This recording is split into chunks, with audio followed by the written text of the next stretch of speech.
And I personally, that just threw me off.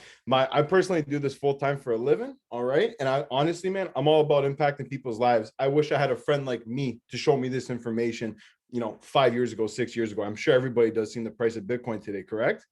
All right, everybody. So that being said, I don't have a lot of time here. So let me get right into it. Okay, guys. So I'm just going to share screen right here. It's desktop one. All right, guys. So first and foremost, what's on the agenda? Okay. Oh my gosh, my thing is right here. Okay. Okay, so one sec, guys. All right, so first thing you guys are gonna, guys, please make sure you have pens and a notepad. Or if you can't read your writing like myself, please make sure you are typing these down in your notes. All right. So first thing we're gonna start off with here is what is CoinGecko? All right. So there's two websites you could use. All right. One of them being CoinGecko. All right. I personally don't use this one, but there's another one that you can use, Coin Market Cap. Uh-oh. Sorry, guys. Dogs are barking. Babe, can you put them over there? Thank you. Anyways, so this is Coin Market Cap. Now, Coin Market Cap, the only reason I don't use it is because it's actually owned by Binance. All right. So I like unbiased info, especially when it comes to cryptocurrency, because a lot of people like to push things to get people excited. You understand what I'm saying? So we're not going to be doing that today. We're going to be using CoinGecko. All right. And what CoinGecko does is right here. All right. It literally tells you all the information you need to know about the cryptocurrency space in a sense of price, market cap, how much volume is moved through the market, et cetera. Okay. So look at this. It shows you how much money is inside the cryptocurrency space. That's what a market cap is. How much money is inside one space. Like gold, for example, $11 trillion. Bitcoin is $2 trillion. All right. We look at how much money has flown through the space, moved between coins in and out of the market, right? $127 billion. Okay. And how much of this money is inside of Bitcoin? Well, the market dominance for Bitcoin is 41%. All right. And we look at how much money right here. Bam, shows us one number right there. Okay. Now we look up here, shows you exchanges, coins, etc. All right. ETH gas fees, because everybody knows about those ETH gas fees. They can be extremely pricey at certain times. Just a little tidbit. The cheapest times to do any Ethereum transaction that I find the best is between 1 p.m. and 6 p.m. All right. Those are the two best times. Please write that down. I'm going to say it one more time. Anytime you're either sending Ethereum or you're using Uniswap, please make sure you are doing it through between 1 and 6 p.m. All right. Now, this is what I'm excited to talk about today is what is Bitcoin? If you're new to cryptocurrency, if you're not investing in cryptocurrency and you're asking yourself, what the hell is a Bitcoin? Can I get some twos in the chat if you don't know what a Bitcoin is? Yeah, and everybody knows what a Bitcoin. Wait, hold on, right here. All right, and everybody knows what a Bitcoin is. That's what's up. All right, well, let me elaborate a little bit on what a Bitcoin is. All right, so everyone's asking, what makes Bitcoin so valuable? Why the hell is it $46,950 for one? All right, well, let me explain myself a little bit here. Look at max supply. All right, the max supply is 21 million. All right, now take this in. Because of people being irresponsible with their Bitcoins, early adopters who like, I don't know if you all ever heard about the $90 million pizza. Some guy traded in, I think it was 10,000 Bitcoin for one pizza. All right. Because he wanted to prove back in 2010 that you can actually make a transaction with Bitcoin. I bet you guys didn't know it. Now you do. All right. Now, 25% of all Bitcoins, guys, are gone. So what I mean by gone is people sending them to wrong addresses, early adopters who had thousands of them, thousands. All right. That thousands of them that were on a hard drive that they threw out or their computer crashed and they didn't write down their private passkeys. Those are gone. My girlfriend knows someone from Barbados, and Coin Bureau actually speaks about him. She knows. Sorry. My apologies. My girlfriend actually knows somebody that lost 800 Bitcoins from Barbados that he left on a hard drive on his work computer. All right. Now, what's 25%? I think it's 5.25 mil. 25% of 21 million.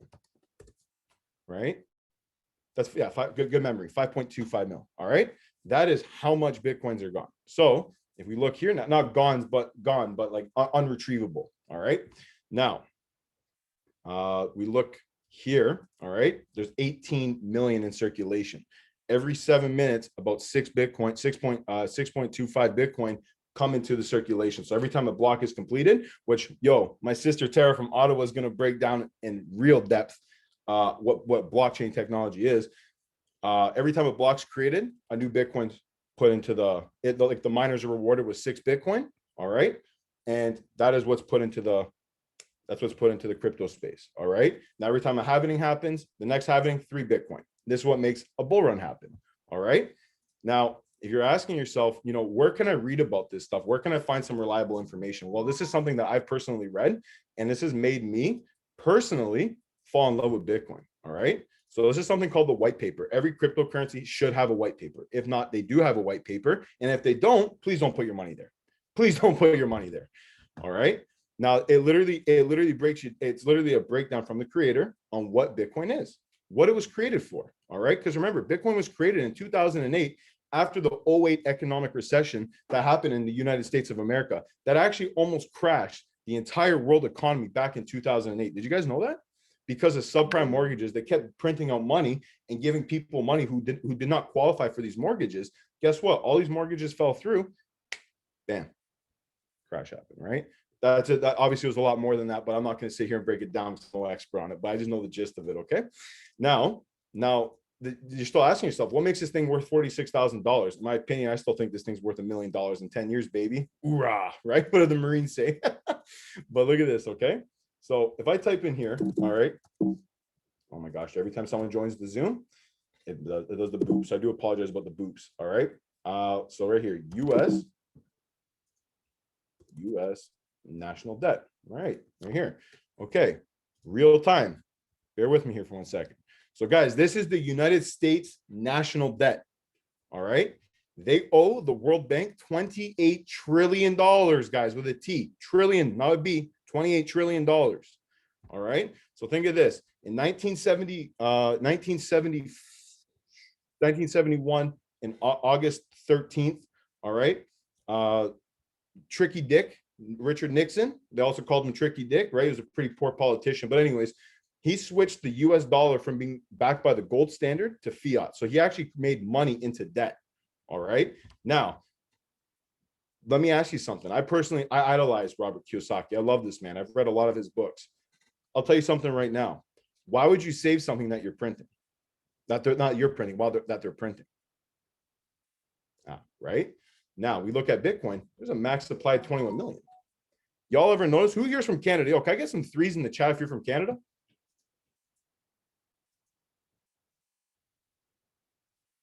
Okay, so clearly we have a lot of Canadians here, so everyone can relate to me. Yo, has everyone noticed? Has everyone noticed how expensive, we'll say, cheese is? Guys, a bag of cheese is $9, right? This is something called inflation. When there's too much of something, right? When there's too much of a currency, like look at Zimbabwe. Look, guys, $1 trillion bills. Oh.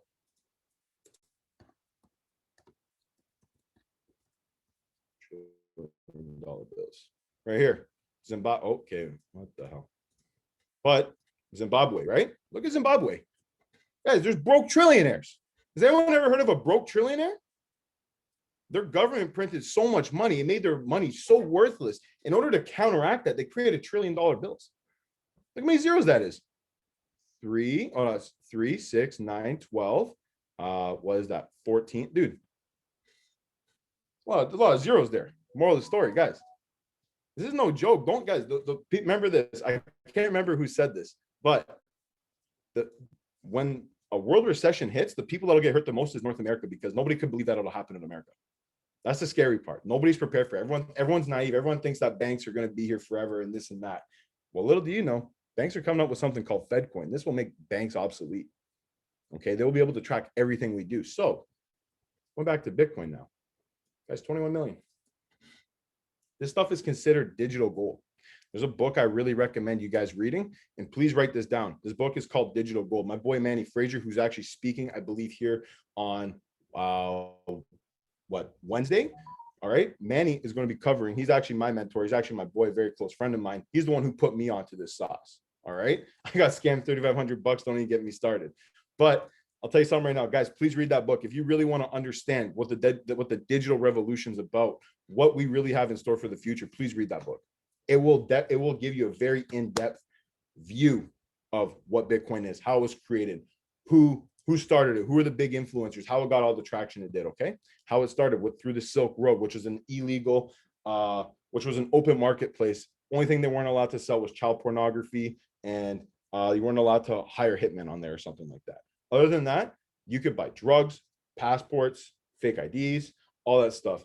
And just so you guys know, this is what the book looks like. All right, digital gold. Okay, show you one more time. Digital gold. It's by Nathaniel Hopper, I believe. Nathaniel Hopper, right? Yeah, Popper. Please read that book. Okay. Now, okay, let me see. Like, I want Bitcoin's website. What are altcoins? All right, or yeah, man, guys, really, guys, Bitcoin is, this is digital gold. All right, like let's look at. I keep my Bitcoin on a ledger. All right.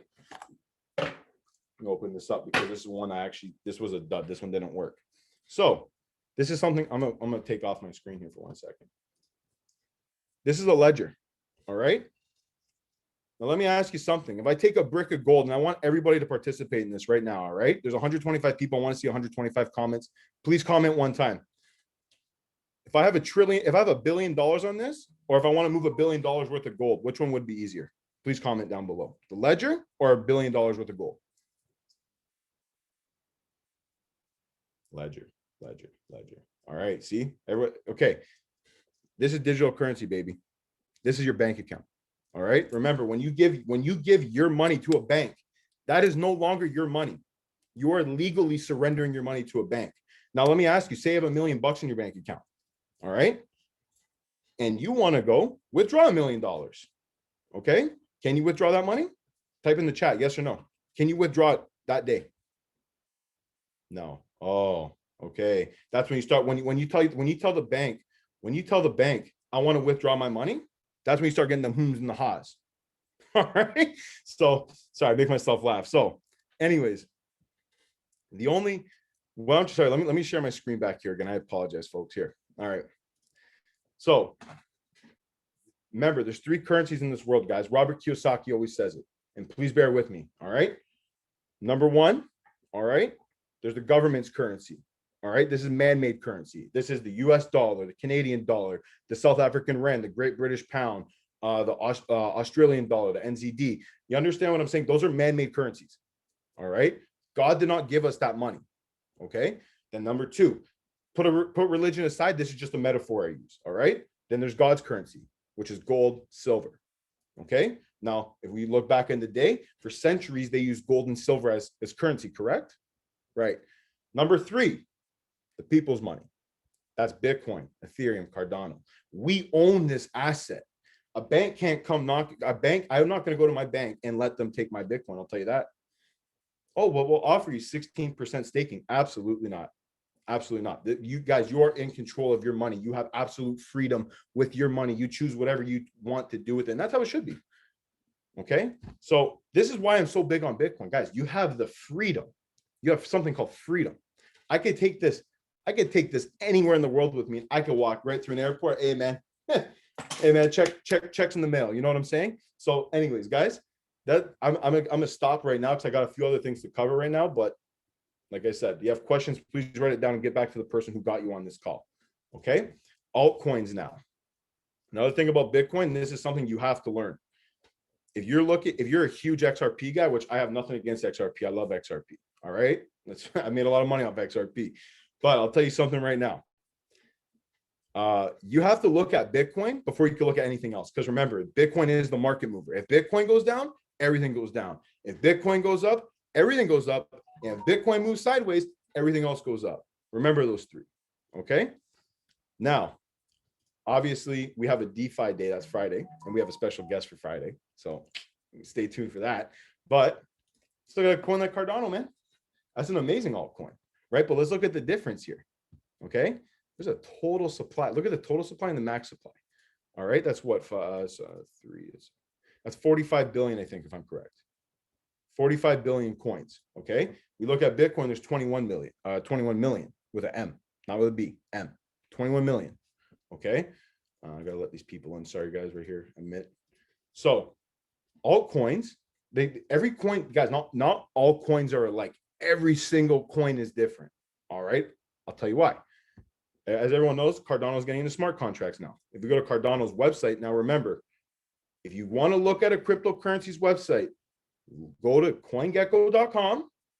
There's a search bar. If you don't want to look for it, search it up. And the website's right there. It's right there. I'll show you one more time. Website right here. Please look at their website, read the white papers. All right. I haven't been on this website in a minute, but there's a roadmap on here somewhere. Developers, no, roadmap right here. Cardano roadmap. Okay. So there's a roadmap. Okay. Foundation, Shelly. I can't pronounce that. Smart contract scaling governance. All right. Everything comes in phases. Look at Solana. It's another amazing project. I've been in Solana since it was $8, right? So paid for my trip to Dallas, right? Guys, there's so many other coins here. It's not even funny. Chainlink, guys, please don't sleep on Chainlink. I'm not biased to one coin, but I'll tell you something right now. I'll tell you something right now, guys. I am a huge Chainlink guy. I'm a Link Marine. All right, guys, nothing can operate on Ethereum without Chainlink. Everything goes through Chainlink. This is a super sleeper. I just dropped the nugget for you guys. Congratulations, you just caught a bag if you came on this class. All right, let's see here. All right, now this is something that I personally use. Yo, who here hates advertisements? Can I get some twos in the chat if you hate advertisements? You know, you're trying to listen to something on YouTube, right? And you get interrupted because of an ad, right? Wow, look at that. Look at all the twos in the chat. All right, looks like it's very relatable. All right, well, there's actually an amazing browser that I use. It's called Brave. Look at this, trackers and ads blocked. 46,000 or 946 for 94,609 trackers and ads blocked. I've saved a gigabyte in bandwidth and time saved an hour and 3 minutes. All right, now what I love about this website, guys, this browser, you could collect cryptocurrency while you're fucking sorry, I swore, my apologies. While you're collecting currency while you're browsing the internet. Something that we spend all day doing, you can actually earn a passive income by using this. Isn't that amazing? And it's ad free. I go on, I'm gonna be posting this on YouTube, so I'll turn it down, but look at this, right? All right, let's just click on Emily Choppy here, right? Mute, right? No ads. 6-9, no ads. No, there's no ads, right? You guys get the point. There's no ads. So all I'm saying here, guys, is write it down. It's Brave, B-R-A-V-E. Okay, everyone got that? Brave. There you go. Philip typed it in the chat for you guys if you guys weren't paying attention. Okay.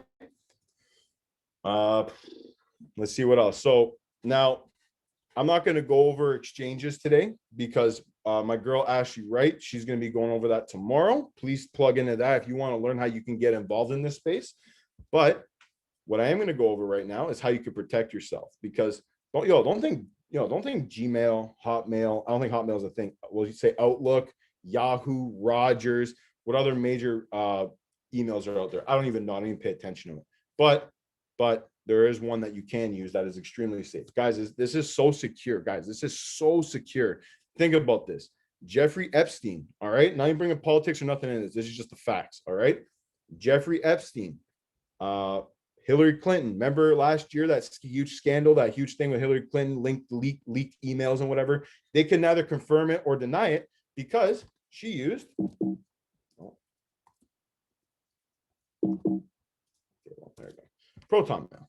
All right, guys, Proton Mail is a encrypted email from Switzerland. All right, this, guys, not a lot of people talk about this. This is how you'll get maximum security on your email.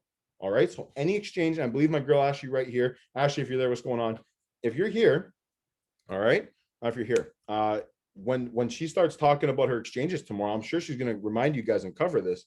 You have to use Proton Mail, guys, especially if it revolves around your money. Guys, don't treat this as a joke. Guys, treat this as a bank account, right? Would you play around if it came to your finances and your bank account? I'm going to assume not.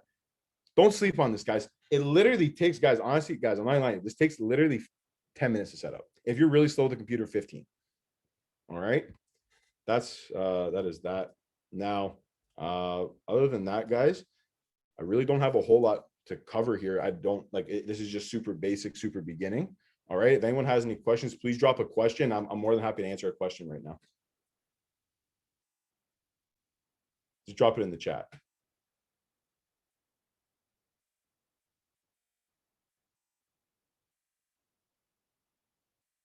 No one has any questions?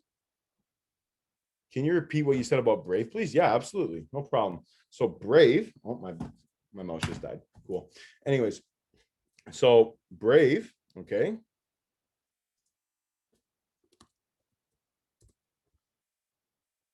Okay, Brave, okay. This is the website for Brave. I'm just gonna put this up here. So Brave, okay, you literally just click download Brave. And what Brave allows you to do is it allows you to actually collect cryptocurrency. So it actually hides your, it hides your, it denies, you know, like when you go on YouTube on like Safari or Google Chrome and you see advertisements above all the videos and stuff like that. It prevents all that stuff from tracking you. You know how people say your phone's listening to you? Well, they're not lying. Phones do listen to you, okay? This prevents that kind of stuff from happening. It's a lot safer and a lot more secure than Google Chrome and stuff like that. It prevents all these bugs to give you targeted advertisements. Does that make sense? So I hope that answered your question. Okay, actually, there's a lot of questions here now. Hold up. What you use for trading platform? I use MetaTrader 4, brother. I use MetaTrader 4 personally. Ashley's going to be going over that tomorrow. Okay. What's the best coin for beginner, buddy? Samsung 11. I'll tell you something right now. You want to learn Bitcoin. I'm telling you right now, not a maximalist, no biasness here. Learn Bitcoin because, like I said, guys, whenever Bitcoin goes up, everything goes up. When Bitcoin goes down, everything goes down. And when Bitcoin moves sideways, everything moves up. Does that make sense? Right? Bitcoin is the market mover. That's the advantage of Bitcoin. This is the first coin created. Okay. I hope that answered your question. That's the best beginner coin. Learn Bitcoin, learn what it is. Read the white papers. Guys, I cannot stress this enough. Please read the white paper. Okay. It's what? How many pages? It's not a whole lot. It's 9 pages. Half of it's just jibber jabber, like right here. Like this is just jibber jabber to us. Okay. So that being said, hold on, I gotta let these people in. Okay, next question. What about security? Is it safe to keep it on my phone? Absolutely not. Do not keep any crypto on your phone, please. I have a really close friend of mine. He didn't listen to what, you know, my mentor, because he was plugged into my mentor as well. He did not listen to him. He kept it on his phone and he screenshotted his private passkeys. All right. When you screenshot your private passkeys, there's something called SIM swapping. Now, they don't have to be beside you to take this SIM card out of your phone, but what they can do, right, is I'm not a hacker and I can't break it down for you in depth on how they do it. But from my understanding, people at a minimum wage job typically don't care, especially at like a phone place, right? Say I walk in, hey, my name is such and such, right? I lost my phone. I need a new SIM. They're supposed to ask for your identification and they can't. And just bear with me because this is leading up to what I'm trying to get at here. They never ask for ID there. Personally, they've never asked me for ID, even though I've called them and I've asked them to request for ID every single time I go in there, but they never do it, right?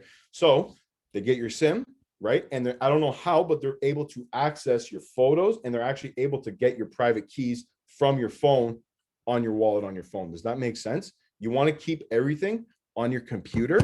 If you're just getting started, Ashley, I'm sorry if you're going to go over this tomorrow. Exodus, okay. Get this for your computer, okay. So go download. They have the option for your phone. Please, please, please do not get the one for your phone. I'm begging you. If you have nothing and you do not have a computer, okay, then I guess if you're just starting, okay, put it on your phone. But in my opinion, I would never ever recommend putting any of this on your phone because I want you to treat this like a bank account. None of these transactions can be reversed, and that's not to scare you. That's actually, in my opinion, that's a good thing, right? Because just take the few extra seconds, be diligent, and you won't have these mistakes. I've never had any money stolen from me on crypto unless I've given it to somebody, right? Just do your due diligence, okay? What are the best places to look up basic crypto info? Okay, personally, I pay for education personally, but there's a couple of YouTubers that I watch. Okay. And guys, please, like I said, there's one guy I'm going to recommend here, and it's Coin Bureau. I love Coin Bureau. Please write this guy's YouTube down. His name's Coin Bureau. I'm gonna leave that up here for a second. All right. I'll tell you something right now. Y'all want to talk about binge watching? I binge watch this guy. Okay. I haven't watched him in the last couple of weeks. I've been pretty, my itinerary has been pretty full, but I'll tell you something right now. This gentleman is incredible, especially if you're just getting into the space. Okay. Hope that answered your question. Like prices, supply, etc. Dude, so that would be on either CoinGecko, number 1, or number 2. Like I said, CoinMarketCap. CoinMarketCap, right? That's the other one. And the way how you check out by supply and stuff like that is, I don't know how to check it on this website. I never use this website, but on CoinGecko, it'll show you right here on every coin, right? It'll show you. And if they don't have it, I mean, it's probably not big enough to show it then, right? So like, look, circulating supply, 117 million, infinite supply, right? But actually Ethereum's starting to burn tokens. So now it's becoming a deflationary asset. It's a little advanced. I'm not going to get into that, but Behavish, I'm not going to answer that right now because I need you to plug in tomorrow when Ashley Wright goes over exchanges, where to buy and sell, et cetera, et cetera. She's going to cover all that tomorrow. National debt clock. All right. This is the, I don't know if that's a question, but this is the national debt clock. All right. Like I said, money is debt, right? Things you want to save, Bitcoin, aka Satoshis, right? You want to save Bitcoin. You want to save gold and silver. Those are things that you want to save at the end of the day. Hey man, if the government collapses tomorrow and our dollars become completely devalued, you got gold and silver now. You got Bitcoin. You got Tender. You could live. You could feed your family, right? It's all precautionary things. I didn't even talk about this earlier. Man, what do I think about XRP? Oh, I love XRP, man. XRP is incredible. Wait till after the lawsuit. Oh, buddy, wait till after the lawsuit. Just buckle your seatbelt, man. This spaceship's about to take off, baby. You know what I'm saying? This thing's about to take off. So you don't got it. Okay. I didn't talk about this earlier because I forgot. I apologize, guys. So way how Bitcoin was created, like I said, in the 2008 recession, right? It was created by an anonymous man named Satoshi Nakamoto, right? And Bitcoin is not anonymous. That's a huge misconception that everybody has. All right. It's not anonymous. It's pseudonymous. Remember that. Say that 20 times in your head. Pseudonymous. All right. The only way they can identify you is through a wallet address. Okay. Now, I believe if they're extremely good at coding, they might be able to tell your IP address and stuff like that. But nonetheless, there's no name. There's not a KYC, which is a know your customer. Write that down. KYC, know your customer. All right. One sec. I'm so thirsty, guys. I apologize. But yeah, like I said, KYC, it took me, I don't know why I couldn't find an answer anywhere about KYC. I have to Google it, but please make sure there's no, that's the only way they can really identify you. But like by a gentleman named Satoshi Nakamoto. Now he went ghost after there's a guy named Gavin. I think Gavin Wood. I can't remember his name. I can't remember the guy's name. I'll be lying to you if I said I did. But once they got Bitcoin started and it got a lot of traction through Reddit, right? Satoshi just kind of said, all right, it's in good hands now. I'm gone. No one's been able to identify it. And then there was this poor man that they harassed. All right. He was just minding his own business. Look, Satoshi Nakamoto. All right. There's this poor guy right here. If you guys watch Banking on Bitcoin, I'm going to tell you something right now. You're going to get a lot better of an explanation than what I gave you. All right. It gives you visual pictures and it's a movie. It's about an hour long. Guys, please write that down. Banking on Bitcoin. I'm typing in the chat for you. Banking on Bitcoin. All right. Oh, I did. That was a direct message. I can't type it in. I don't know why. But anyways, Banking on Bitcoin. Please watch it. Everyone blamed this poor guy for creating Bitcoin, but really he's just a nice Japanese man living in California. I don't know, but it is what it is, right? But nonetheless, guys, that's all I really got for you tonight. I'm gonna pass it over to my sister, my business partner, Tara. She's from Ottawa, Ontario. Tara, you here?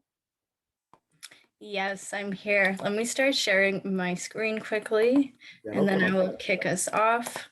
Not a problem. There you go. That's all you. Okay, one second. So I have been having some tech issues today, so hopefully we won't have any of that. I just want to make sure I can pull up the chat here. One second. You know what? That's good. Having some issues, but I'm sure everyone in the chat will cover any questions that you might have. Before I get started, I do want everyone to drop a 111, some fire emojis, something in the chat to show appreciation to all the value that was just dropped. And I can't see the chat, but I'm sure you are dropping that there. Let me just see if I can do one thing here to get access to the chat. And if not, I will just get started. No, okay, all good. I'm gonna get started.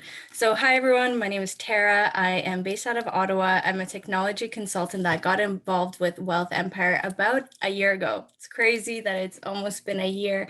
And when I got started, I was kind of all over the place. So I was doing some Forex trading, some HFX, dabbling a little bit into cryptocurrency. And I quickly realized that day trading was not the best option for me because I'm so busy during the day, not always, able to analyze the charts all day. And it worked out because within Wealth Empire, within cryptocurrency, there's so many avenues that you can get involved, right? So one being day trading, another one being actually investing into cryptocurrency, buying digital assets. And that's really where I ended up putting most of my energy and where I spend most of my time today. And when you're actually buying a cryptocurrency, when you're buying a digital asset, you're actually buying a piece of technology. So our focus today is really going to be covering the basics of what is this technology that cryptocurrency is built on. Quick disclaimer, I am going to oversimplify a lot of this technology to put it into more real life terms. So it's going to be very, very basic, but if you have any questions afterwards, please don't hesitate to reach out. And before we get talking about, what is blockchain? There we go. I'm gonna move this over. I want to spend a bit of time just talking about, how is information managed today and how blockchain differs between how we're used to information being managed today. So let me move on here to the next slide. That was one too far. Okay, so if we think about the world that we live in a world of information. So my kind of example is when I wake up in the morning, the first thing I do is I look at my emails, right? From there, I might look at my calendar. I'll go to TradingView and see what the market did overnight. Because of course, cryptocurrency does not sleep. It is awake, 24/7. So I go to my TradingView. From there, I might go like at text messages, social media. The point that I'm trying to make here is we live in a world of information, and that information typically is stored in databases, right? So think of a traditional database as a container. So all that information is stored there. So in the example of, me checking my emails, sending emails when I wake up, in the example, let's say I'm using Gmail. Well, Google has all that information stored in a database. So who I sent an email to, what time, the content of my email, the attachments that were included, all of that is stored in one central location, which means, Google or whatever platform has control of all my information, all my data. But also it's kind of risky because when you have it in this model of one central database, that's one single source of a failure. So if this database ever got hacked, that's all the information in there. Of course, more advanced companies have security in place. They have different strategies in place to reduce those risks, but it is still one single source of failure that is centralized. So that company has full control. And another thing about our information is these companies have the ability to modify our records. I'm not saying that they're going to do that and they're going to be malicious about it, but they do have that ability. So if you think about that aspect of like a bank, right? So for myself, I have a number of bank accounts. They have all my information, who I am, my ID, every single transaction I've ever made, who I've sent money to, where I've gotten money from, how much money, etc. They also have the ability to change that information if they decide to. So there's a bit of risks in the way that information is currently stored and how it's been stored ever since the inception, right? So now when we think about blockchain, and I'm definitely going to get into this in more detail in the next slides, but at a high level, how does it differ? Well, first of all, just looking at the structure of how this data is formatted, it's not in one central container like a traditional database. This thing is decentralized, which means And they call it in the Bitcoin world nodes, but there's essentially thousands of nodes around the world that all have a copy of this database. And when, decisions need to be made about adding new information, this community, this global community of, individuals all around the world, they have to come together and they have to decide if they want to add that information. And of course, different blockchains have different ways of doing this, but it's a completely different model.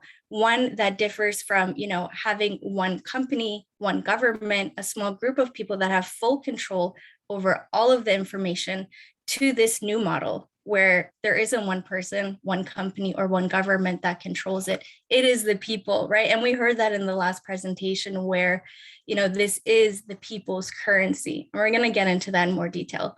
The other main difference, which is so cool, is that this information is immutable. So in the last example, we said whoever has control over this database, they can essentially change any information that they want.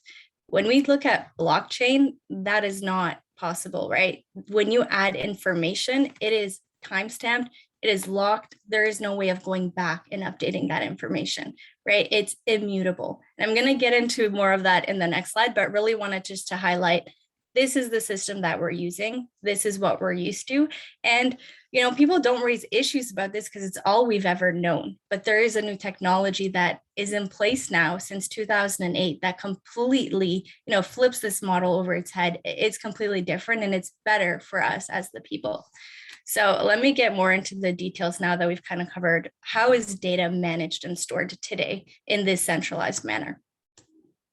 So, okay, what is blockchain? We kind of touched on some of the elements, but I want to go over some of the key features again. I'm going to read this definition and then we'll unpack it together. So blockchain is essentially a digital ledger that keeps records of all transactions that have taken place in a decentralized, immutable, and chronological way. So when we say digital ledger, it's essentially, think about it as, you can put it in an Excel, right? Every row is a transaction, and depending on the type of information you're capturing, you would have different fields, for example. So if we think about if we think about Bitcoin as a digital ledger, you'll have a record of every single transaction that's essentially been taken place, right? So I'm going to kind of cover what this is. Can I move this? Perfect. So if we look at a typical kind of blockchain, you always have the first block, which is the Genesis block. And that just means it's the first block that was made for that blockchain. And actually, before I go there, I want to say one more thing. People tend to think that there's one blockchain that all these cryptocurrencies are built on. And in fact, that's not true. Think of blockchain as the internet, right? You have the internet, and then from the internet, you have all these different applications that were built. There's different, services that you can get to. So think of blockchain as that internet, and all these cryptocurrencies are building, but they have their own blockchain, right? So Bitcoin has its own blockchain. Ethereum has its own blockchain. Ethereum is a little different because cryptocurrencies can actually build on Ethereum, but we're not going to cover that today because this is the basics of what is blockchain. But essentially, you have a block, and the block has three pieces of information. Okay, the first one is the data itself. So when we talked about Bitcoin, it was the information like, who sent the transaction, who did they send it to, how much money, etc. Your name would never be on that for the to and from. It will be like a encrypted kind of address, but you have the data, and depending on the blockchain, that data will be different. The next thing that you have is a unique identifier for that block. And when you think of unique identifier, let's bring that to real life. You as a person have a unique identifier, right? It's your fingerprint. No one has the same fingerprint as you. That is your unique identifier. For my people in Canada, as a Canadian citizen, as a permanent resident, you have a SIN number, social insurance number. That is your unique identifier when it comes to being a Canadian, right? If you think about your car has a VIN number. I don't know exactly what that stands for, but it's a car's unique identifier. Similar to that in blockchain, every single block has a unique identifier. And how this technology is built, it's very simple, but it's really, really cool when it seems complex, but at its core, it's very simple. So the way it works is every single block, like we mentioned, has its data. It has its unique identifier, right? So in this example, let's say a number of transactions were made, they're stored on this blockchain. Once that has been confirmed, and different blockchains have different ways of actually confirming going through a process of confirmation to add it to the blockchain. But once it's been confirmed, it is timestamped, it is locked. You can never go back in time to actually edit that information. Now, when you move on to the next block, here's the cool thing. So again, you have the data, you have the unique identifier, but what you also have here is the unique identifier of the previous block, which is stamped on this new block. Of course, if we look at the first one, the Genesis block, it didn't have, the unique identifier for the previous block, and that's because it's the first block. But every single block that's added to the blockchain after the Genesis block is chronologically linked to the previous block by stamping that unique identifier. And the reason why this is so cool is, let's say down the line, someone tries to hack Bitcoin. So let's say this block 002. Some genius figured it out. They figured out how to hack Bitcoin. They went in here and they modified a transaction. Let's say they added 10 to a transaction. What's cool here is anytime data is modified within a block, this unique identifier will change right away. It will not stay the same. So in this example, let's say, a malicious actor came in, they added a 0 to one of the transactions, this unique identifier would change. So let's say in this example, it becomes 006. So now we're at a place where, okay, the blockchain has been compromised. But what is cool is now that this unique identifier has changed, you know right away where the attack happened. So you can tell right away, okay, this block has been compromised and everything that comes after it is now not valid. So even, in this situation where something horrible does happen and it is hacked, which is very, very unlikely because the way that this technology is built, it's extremely hard to ever hack it. But let's say it does happen. You can easily see where something went wrong and you can decide, okay, everything before this block is accurate, everything after it's not. And that's where you'll typically see a blockchain do a hard fork where it splits off. So it would just, start a new chain below here. So everything before, the data is accurate, you're good to go. So, this technology is just crazy. It's simple. It's just a way of storing information, but the way that, it's decentralized. So you're removing the control that governments have. You're removing the control that corporations have, and you're distributing that amongst, people. Anyone can participate in blockchain, in crypto, in Bitcoin. You can become a miner, you can become a node. There is not these constraints that are in the typical way that we store information. So blockchain can be a bit complex when you first learn about it, but I'm going to move on to some like real world use cases, and that might help kind of bring it to life. So I'm going to move over here. So I have a lot of examples of real world use cases. So I'm not going to go over every single one. I know we have limited time here, but I'll cover some of the ones that I think are really cool. So when we think about, how can governments use blockchain to, be more transparent? Because at the end of the day, why do we want a decentralized system? Why do we want a way to store information where it's never able to be edited? It's so that we can have a trustless system. I don't need to trust, the person on the end of my screen. I can go on the blockchain and I know it's a source of truth because it cannot be modified. It's virtually impossible to hack it, right?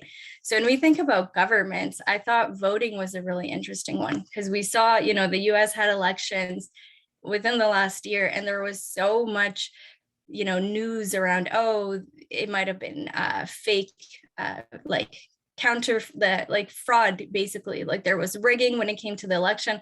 Well, if this thing was on the blockchain, no one would have to waste time listening to that stuff, right? I could go on the blockchain and I can see what actually happened. And it's interesting too, because Canada is going to have a federal election in the next month. And we're already hearing like concerns about how do we do this in a remote context? How do we make sure that, there is no fraud, there is no miscounting? I mean, to me, it's simple. You put it on the blockchain. I can go on as a user and I can see in real time who's winning. And I don't need to worry about having to trust, government officials or having to trust someone who's counting these votes. The blockchain can do it for us and we can check it and be confident in the information that we're seeing, right?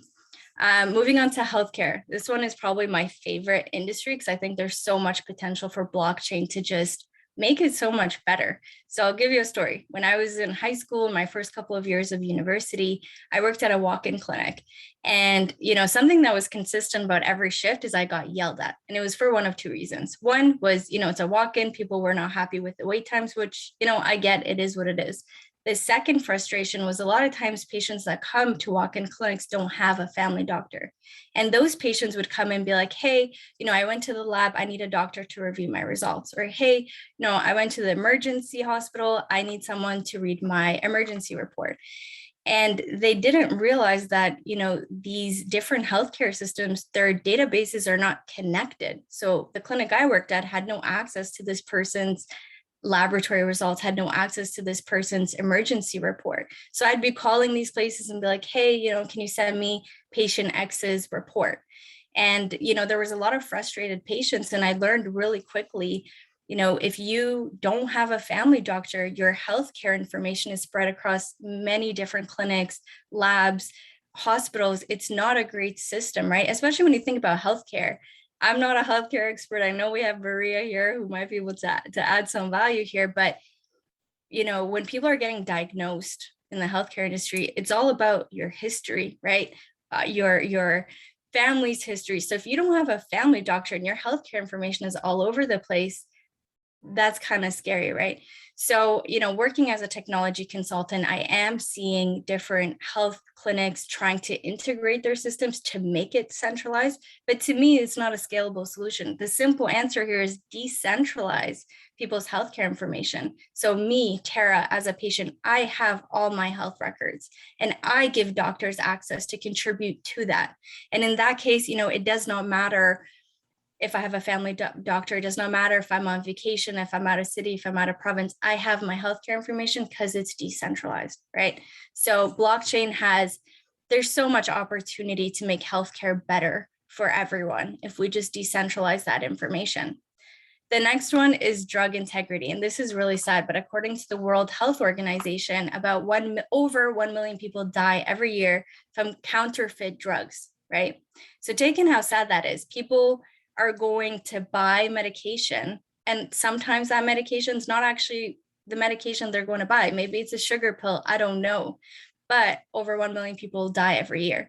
So if you use this concept of blockchain paired with like QR codes or sensors, we're already seeing some pharmaceutical companies that are actually adding QR codes to their prescriptions. So a user can, take a picture and it'll tell them, has this bottle been opened? Has this bottle been tampered with? What is actually contained within your prescription, right? So something so simple as like blockchain and drug integrity could save lives here, right? When we talk about real estate, what gets me excited is fractional ownership. So prices of real estate is just booming, paired with like increased debt, student debt. It's harder for the average person to participate in the real estate market. So when we think about fractional ownership, we're actually seeing people tokenize their homes. And that way, instead of buying a full, condo, whatever, house, whatever it may be, you can buy a portion of it. And that's a common theme within not just like blockchain, but cryptocurrency.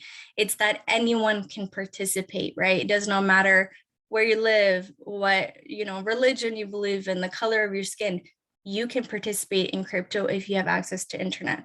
So when we think about real estate and fractional ownership, it's just so powerful, right? That anyone could get involved regardless of your circumstances. Moving on, supply chains. So supply chains is one of my favorite use cases when I think about blockchain. And it kind of overlaps with what I covered around drug integrity. But essentially, when we think about supply chains, when we think about business today, supply chains are, getting so much more complex. So if you think about any kind of example, think about the phone in front of you, whatever it may be, the actual raw material to build this phone probably come from one country, right? So whether that be the metals, the sand, and what's required to build the glass, those raw materials come from a country where those raw materials are cheap.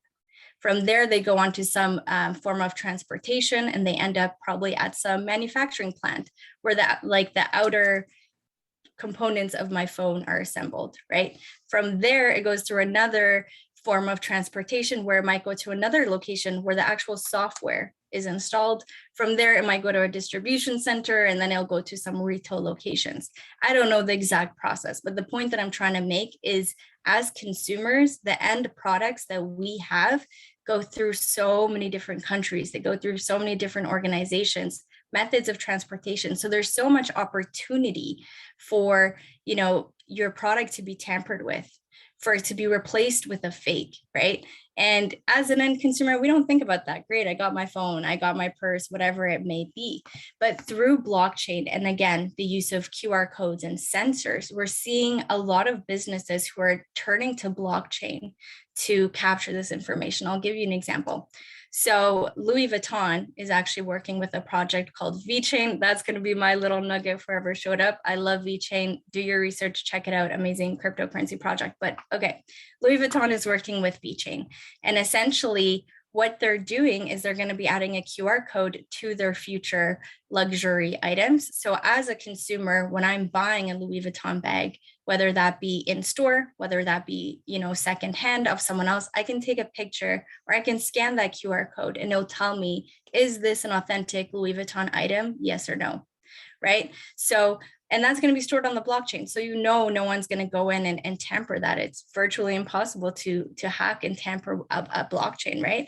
So that's an example of how companies, not just us, but how companies want to use blockchain to protect themselves too, right? Because Louis Vuitton definitely does not like that there's all these counterfeit products trying to, replicate their product. So that's one example. The next one is Walmart China, who's actually using VeChain as well. If you research VeChain list of partnerships, your mind will be blown. But working with Walmart China, where they're actually tracking their food.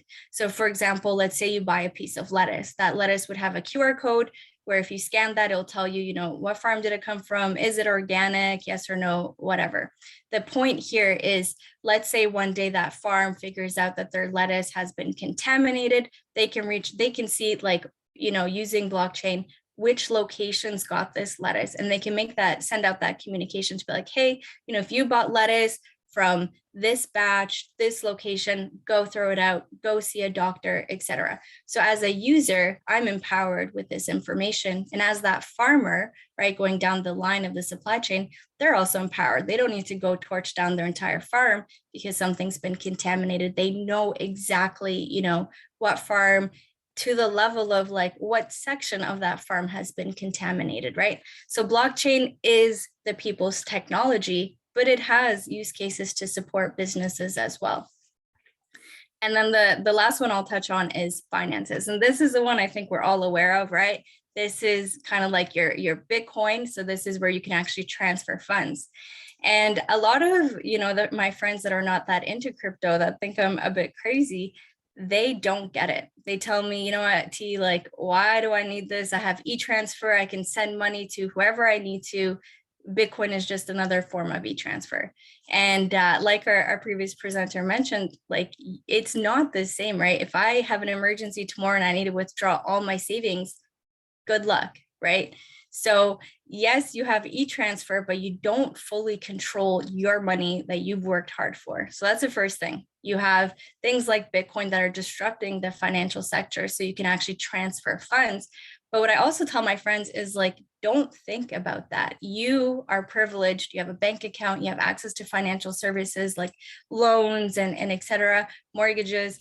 But there are 1.7 billion people, according to the World Bank, that are unbanked, right? They do not have access to any kind of financial services. So for people who don't have access to these financial products, this is game changer, right? Bitcoin is game changer.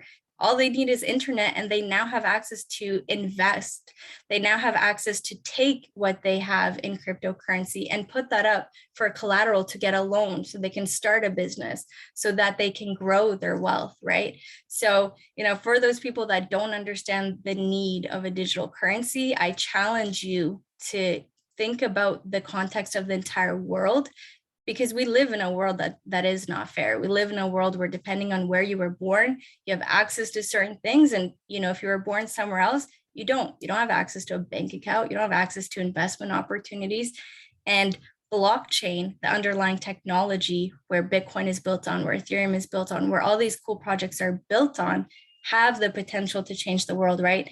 We're looking at one slide right now with, I wouldn't even call it 5 industries, because I don't know if I would call supply chain an industry, but we're looking at 5 areas where this one technology has the potential to just disrupt it all, and not just disrupt it in the sense that it's different, it's disrupting it, but it's also solving billion-dollar problems, right? When we think about counterfeit, that's a huge problem. When we think about not having access to financial services, that's a huge problem. When we think about drug integrity, right? And if we look back in history, like what are some of the best investments you could have made, you know, it usually is like some form of technology, and it's usually something that solves a billion-dollar problem.